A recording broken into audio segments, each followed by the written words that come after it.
kit. This car was a Cadillac that it was going on.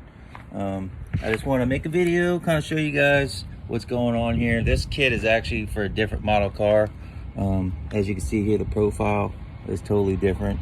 And I'm gonna get into that a little bit more later on in the video.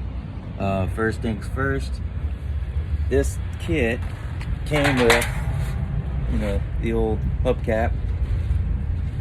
So basically we're eliminating the hubcap and doing some wire wheels knockoffs, because this car, you know, this car has some wire wheels on it. So the customer basically hooked me up and gave me another rim. So I'll show you guys how I did it and the steps to do it, you know, the way I do it anyway. So like right here, this is, you know, I cut about 1.25 inches off of this. Basically I measured between the width of the two covers from this Continental kit. This is the back piece. They put those two pieces together like they were and measure the width of that, and then measure the width of the rim. And then I'll show you on here, I actually cut the head because it was a solid piece on here. I cut basically the whole center of it out so I could drop this rim in there. Then I grinded all the edges with the plastic and the metal on the rim with some 36, and then got some 8223 epoxy. That's the good stuff right here from 3M. 8223 dries pretty quick. You got to work fast.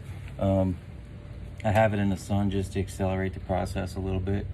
So I'm gonna try and make a couple little segments of this video and kind of join them all together as one, so you guys can see the process and how I did this. Another thing I did, this thing is like a trunk latch right here and a striker, just like you would have on a hood. This is probably off some type of hood, not exactly sure what kind of car. But it's got a release mechanism and everything, so you can tilt it back to put fuel in the car. Being the rust was so bad on this thing, I just cut all the brackets off of it. I cut the hood latch off of it. And that way I can kind of come on here and, you know, I just got 2 J hooks right here, just holding it. They had 2 holes in there, just opened them up a little bit, put 2 J hooks I had lying around the shop from, I don't know, a battery box or something, just to kind of hold it in place so I could mock it up and kind of see what you know, needs to be cut, what needs to be removed. And a lot of the bolts and stuff were rusted, so I cut all this stuff off. And once I get the rim on here and I see where it is, and I'm gonna notch the rim out, I notched the whole rim out to basically the bottom of the rim, and then I'm gonna have the latch, you know, because the latch goes like this. I'll have the latch sitting right in there, to where it functions like it should. This car has air ride airbags on it, so it jumps up and down and stuff, and you know, it's got to be super secure. So I'm actually probably going to weld this thing on here as well as bolt it. You know, weld on some tabs like the head here. That way, you know, if it does come loose, it's not going to completely fall off of the car. But yeah, it can still be removed. You know, if they want to ever get the bumpers replated or chromed or anything. It's just, there's a little bit involved with this kind of stuff, but you know, I mean, this is the first one I've done, so you know, I figured I'd share with you guys how I do it. Everybody does it differently, but this is how I'm doing it. And you know, hopefully somebody's trying to do the same thing and put, you know, a different style wheel or wire wheel in one of these kits, or modify one of these kits. I think he said he paid $500 for this one used. So, you know, I mean, that's a good bit of money, and then you have to, you know, get it all modified to fit the car. But E&G is no longer around. They don't make any kits. They do have another company up in British Columbia that sells some kits that you could probably buy, but I think they're in excess of about $2,000.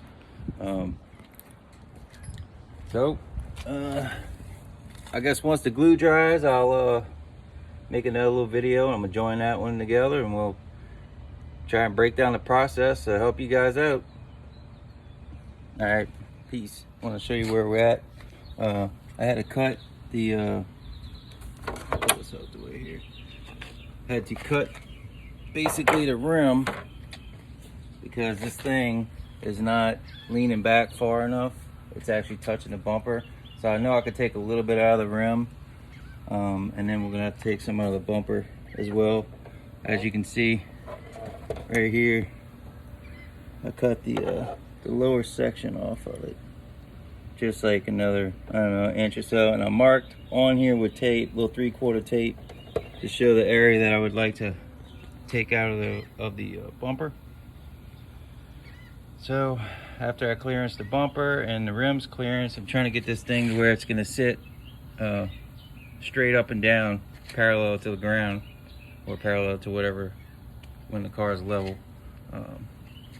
So you can see this piece right here, how this piece isn't, it's basically not even, you know, leaning down all the way because of the rim. And I can't cut any more in the rim because that's the spokes, and I'm not cutting into that because it's gonna be popping, be all out of shape and everything. So and if I take this piece and lift it up right here at the bottom, which, I mean, it's only sitting down a little bit, so I got to do a bunch of clearancing just to make this part fit. But everything worked good with the glue here, 8223, grinded 36. Got a good mechanical adhesion to those two pieces. And then this piece right here, this is the back piece. Being all the hardware was so cruddy on here, you can see they had a plastic piece that held these together with rivets. So I might have to find some kind of thin, flexible plastic, I don't know, Lexan or something, and you know, repop rivet these together. That way it'll be just like it was, just a little different, because we actually have an actual rim in there. And then I'll start working on after everything fits, work on getting the lights wired up, and I'll show you how I do all of that as well.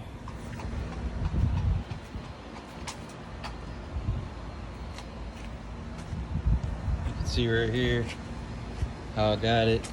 I got it leaning in, but this piece right here is not shut all the way because it's spring loaded. It really needs some pressure on that. So I'm gonna try and get the profiles cut on this and get this piece sitting to the bumper so I can mount it permanently before I cut any clearance, any other stuff. That way I can mount it right where it's gonna permanently be, and then I can tie everything else in and make everything else work and open and shut and all that. But you see how much better it looks already. From the old wire wheel hubcap to that. So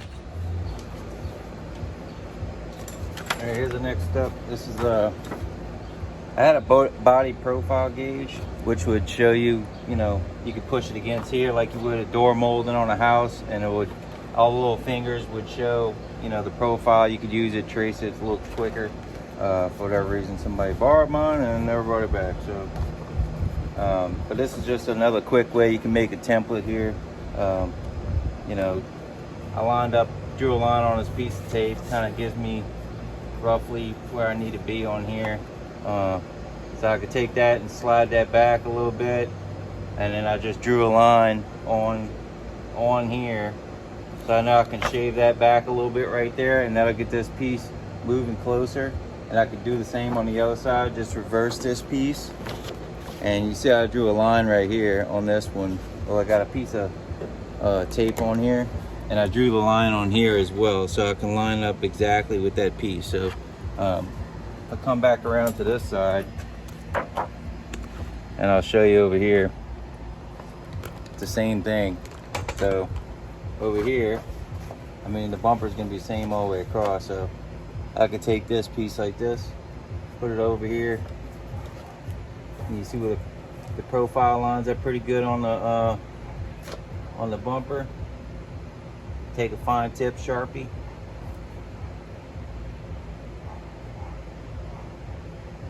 line on here, and you know that's exactly where you got to line it up and down wise, and then you can slide this piece back, and you'll see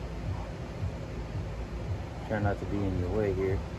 You can see, and I'll just start shaving, you know, a little 1/4 of an inch for the first piece, and this will get this piece further in where it needs to be. And I already have the height pretty close to where it needs to be on this one.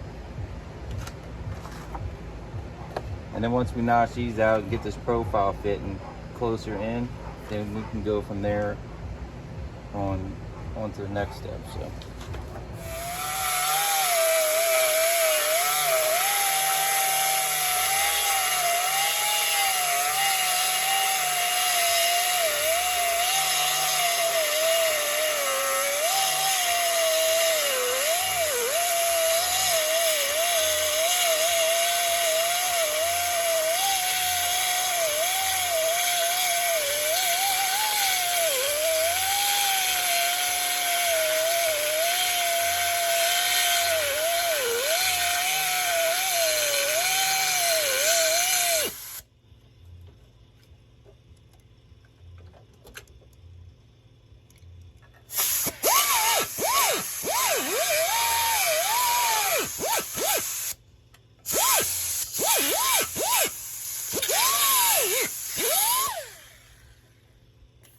See, I cut that little piece out. Look how much closer I can get it now. I'll move this tape so you can kind of see, but this was just a little rough cut. I'll show you. You see, now that I cut this, now the whole thing's moving closer, and I can make some more mods and trim some pieces on here, you know, to make that fit good.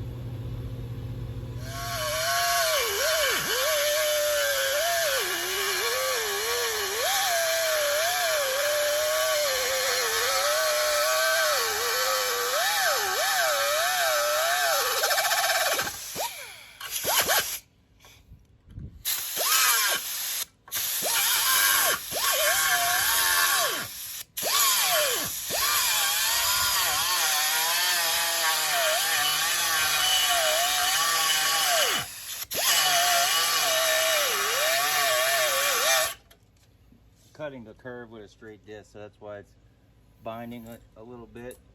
It tends to bind and bite the disc a little bit, so sometimes you got to change your angle, make it a little easier. Don't go so high up into the metal, you know, to cut into it.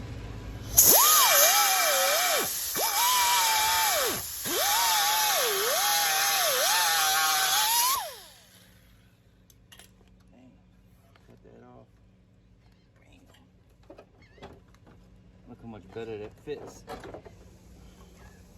So much better. Just a couple of shaves of metal. Well, this kit was not made for this Cadillac. It was probably a different year or something. And I still, you know, he's got to get a molding that goes across here, and that molding, you know, will decipher what the radius I'm gonna have to cut, an angle on this, you know, to make everything fit properly. We wanted to make it look like it fits, you know, like it's made for this car is the whole point behind it. And it's up to him to have it re-chromed and all that. I'm just cutting to make it fit and, you know, make it functional like he wants, and I'll put a little paint on the edge so it won't rust, and it's gonna be pretty sweet.